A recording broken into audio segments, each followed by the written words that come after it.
Hey guys, I'm John Setzler. Welcome back to Atlanta Grill Company. It's Independence Day weekend here in the U.S., so I couldn't think of a better time to do some pulled pork and make an incredible pulled pork sandwich. So let's get started.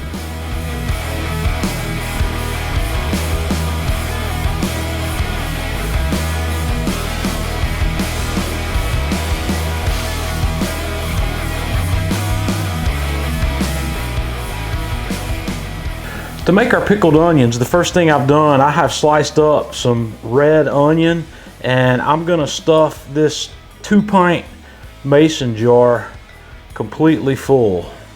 And once I have that full, we're gonna add the rest of our ingredients, and I'm gonna give you these quantities in the video description. I've got 1 clove here of sliced garlic. I've got a little bit of salt, a little bit of sugar. I've got some whole black peppercorns, some whole allspice berries, some red pepper flake, and some dried thyme.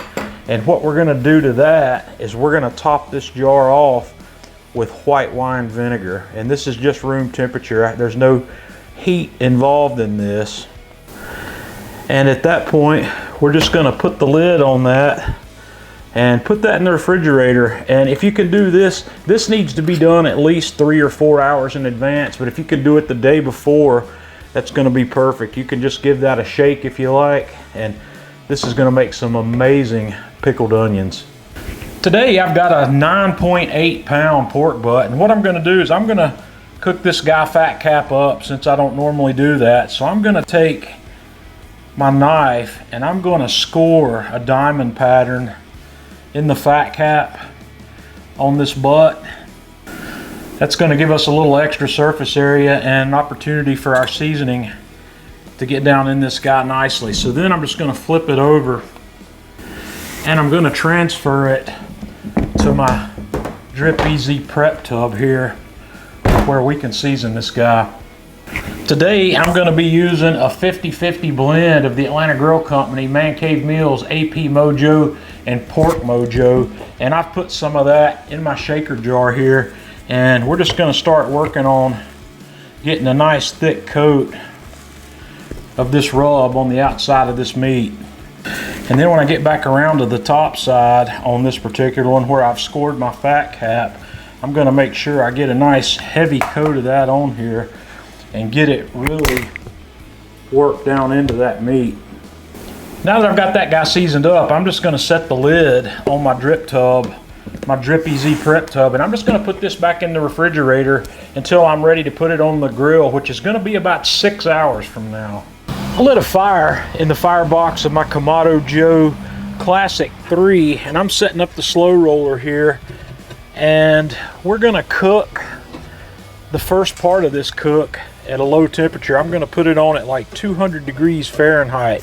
So I'm gonna close the grill up and I'm gonna set the fireboard to run this grill at 200 degrees, and we're gonna let it stabilize somewhere close to that before we come back and put the meat on.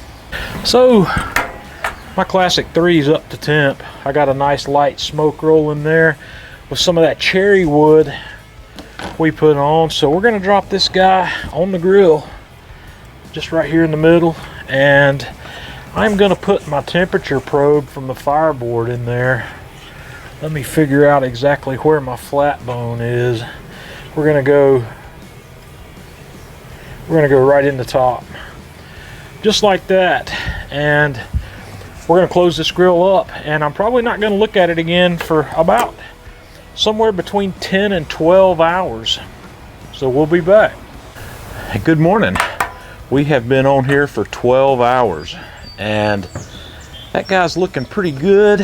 I'm gonna spritz it with a little water at this point, and I'm gonna ramp the temp up now to about 275, and we're gonna get this bark set. The bark's definitely not set where we want it yet, but we're gonna ramp the temp up, like I said, 275, and we're gonna come back when the bark is set. Okay guys, we're at about the 14-hour mark, and I'm pretty happy with how the bark on this butt looks. The internal temperature on this one's up to about 173, so I'm gonna get it off and we're gonna wrap it.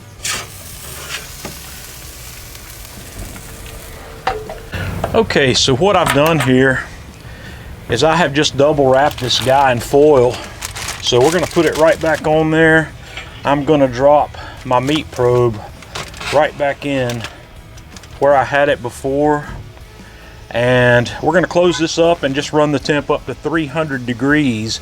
And I'll come back and start looking for probe tenderness on this guy once the internal temperature hits about 200, because we're probably gonna go to about 205. Okay guys, we're at about the 15.5-hour mark here, and I believe we're ready. I was up to about 204 internally in this, and this guy's looking really good. And one of the things I want to show you quickly here, if I can, is if you see all that, you see that liquid that's rendered out here? This is why I use foil instead of butcher paper. I don't want to lose that.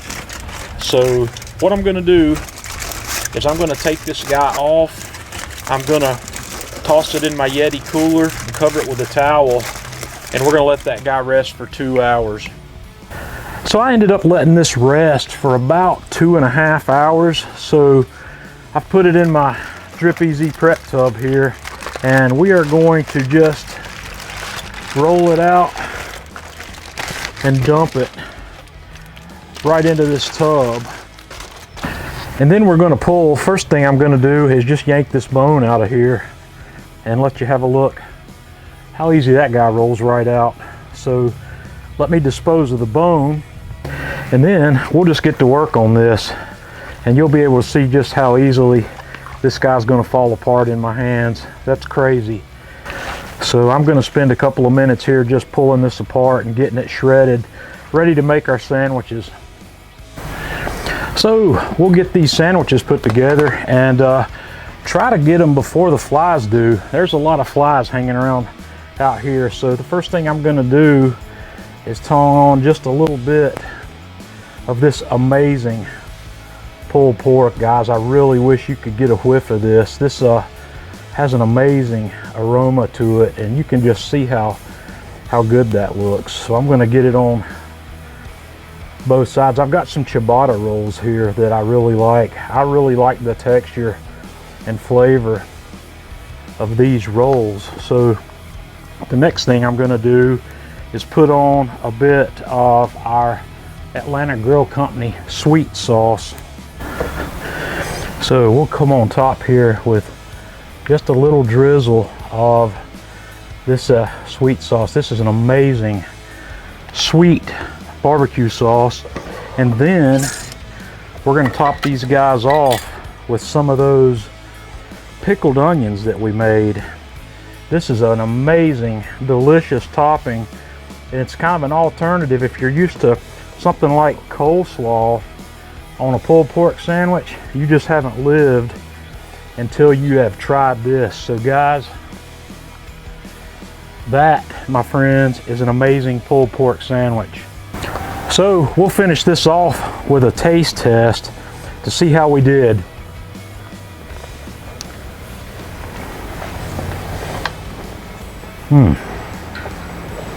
That's absolutely fantastic.